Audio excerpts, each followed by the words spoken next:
আমার একমাত্র best friend, তার তো আর খেয়ে দেয়ে কোনো কাজকর্ম নেই।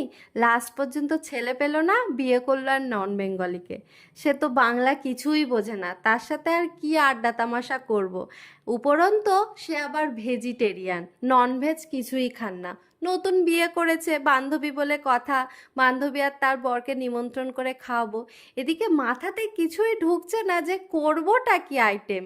ভেজিটেরিয়ান তো, ভেজ ছাড়া তো কিছুই চলে না।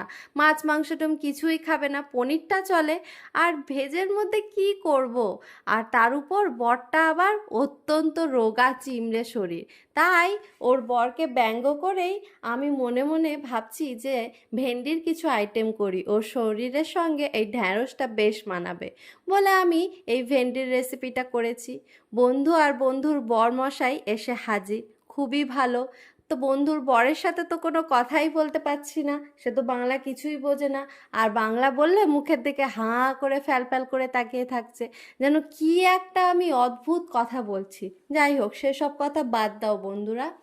তারপর যখন খাবার দাবার সামনে টেবিলে এসে বসালাম, সমস্ত আইটেম তো দেখে সেই ভেন্ডির তরকারিটাই দেখে বলছে, ইয়ে কौन सा डिश है, ये डिश का नाम क्या है।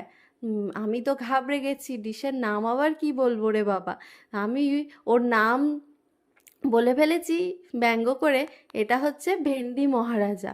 क्या, ये भिंडी महाराजा है, मेरा नाम भी तो महाराजा है।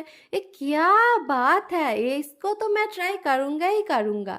ও মা গো, এ কি ব্যাপার, আয়াম তো অবাক। ওর নামও মহারাজা, কি ব্যাপার স্যাপার রে বাবা।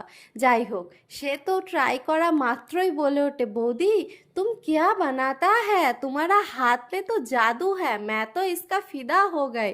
बौदी वाह, बौदी वाह, आपका तो लाजवाब। নে, কেস খেয়ে গেছি। ব্যঙ্গ করেই যে ডিশটা বানিয়েছিলাম সেটাই আবার স্যারের পছন্দ হয়ে গেছে।